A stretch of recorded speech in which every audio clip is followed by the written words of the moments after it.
Get ready, West Texas. It's time for Sports Talk, presented by KPEJ Fox 24. Hosted by Joel Hawkins, Charles Smith, and Gabby Cifuentes.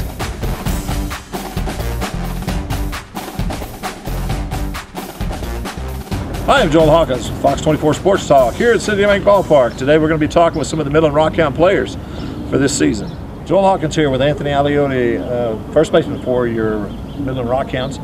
Here today just kind of getting familiar with who he is, where you come from, and kind of what he's all about. Anthony, kind of tell us a little bit of your history, where you've come from. I know you were in AA last year. Kind of tell us your path to getting here. Oh, okay. From Pittsburgh, California. It's down in the Bay Area. After that, I moved on to St. Mary's College, which is in the Bay Area as well, about 15, 20 minutes out of Oakland. I got taken by Oakland in the 15th round. Played in all the levels, Vancouver, Kane County, on to Stockton, and then now here. Great. Well, I know we're glad to have you here at Midland.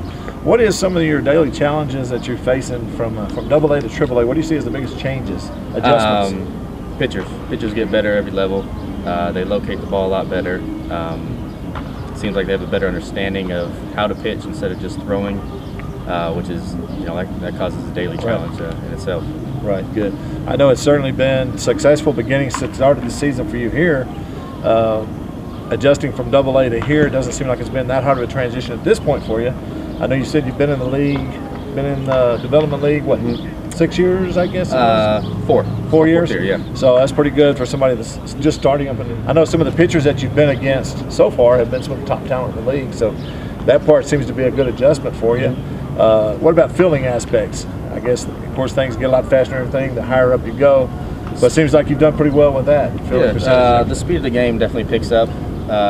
Runners have a better understanding of how to steal and stuff like that. So you got to stay on your toes. But defense for me is more just getting my reps, taking ground balls, trying to stay sharp on that side of the ball. What do you feel is your strength, offense, defense? I would have to say defensively. Defensively? Yeah. Even though you brought a big stick with us already, so that's good for us to see that aspect of it. I know we're excited to see you here, excited to see what you can do for the Midland RockHounds. Of course, we like the traditions here. We like everybody likes to win, but it's all about the development here. So we're glad to have you a part of that. The one thing I would like to ask is,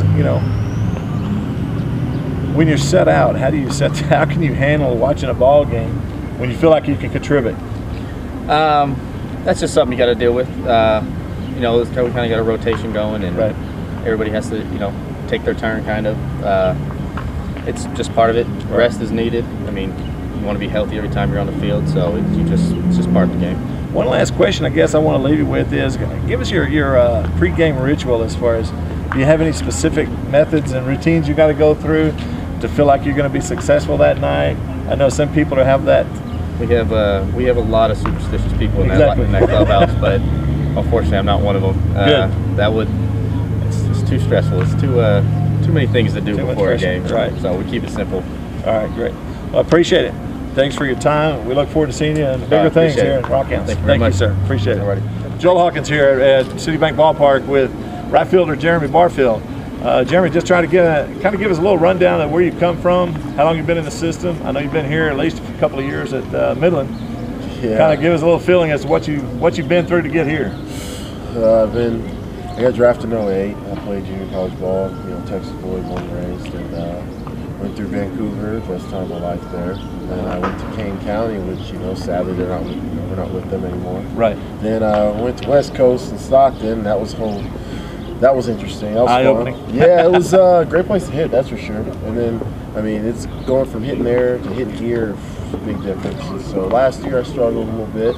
I had a decent season, but I'm capable of much more than that. And this year, just trying to put it all together. And it seems like so far this season, you're right there where you want to be. Hopefully, you want to be a little bit. Yeah, I want to be better. Yeah. I put a whole lot of work into it in the off season, and so it's no fluke that I'm finally starting successful. results. Right. Yeah. You always put the time in and get it out. Well, that's good. It's definitely. I know so far this beginning of the season, we've seen the outcome of it already. What do you feel like is your strength? Either defense or offense?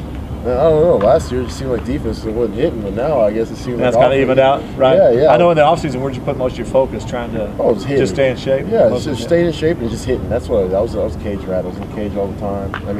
Defense that comes a lot quicker in spring training. But hitting, you just got to get a firm base. Right. So that's you what see I the work biggest on. changes from AA to, I mean, from A ball to AA. Oh, absolutely. In the batting. Yeah, because the pitchers, the scout reports, and they stick to them, so they know your weaknesses, and you got to turn your weaknesses into strengths. Right. So that's what I really focus on this year. Plus, it doesn't help. By the time the end of the season's here, you faced them, what, 4, 5, 6, 7 times? Yeah, hopefully I'm out here at the end of the season. There you go. But that's the goal. I know we certainly love to see you here and what you've done, what you brought to the team, and the team leader aspect of it, just from your actions on the field. So it's been super to see that. I guess if I had one thing, are you one of those superstitious kind of guys, or you just go out there ready to play ball? Baseball's a fine line between superstition and routine. There you go. So I got a routine. I stick to it, but you got to be prepared to perform no matter what. So Right. I can't be so firm on my routine that if Right. it gets thrown off, then I don't know what to do. Right. So you feel like this year has contributed to your off-season performance? Oh, absolutely. I mean, all the work I put in, it better paid off. That's Right. for sure. There you go. Great. All right. Well, we appreciate your time today. Look right. forward to seeing you this year, man. Hopefully you won't be here at the end of the season. On your behalf, but we like you here, man. All right. Appreciate Thanks. it, man. Thanks. That concludes another edition of Fox 24 Sports Talk here at Citibank Ballpark, the Midland RockHounds. Make sure to follow us on Facebook. Go to foxwesttexas.com, select webisodes, follow the episode. Also follow us on YouTube. And don't forget, we're sponsored by Triple Threat Sports Bar, home of the world famous Philly cheesesteak.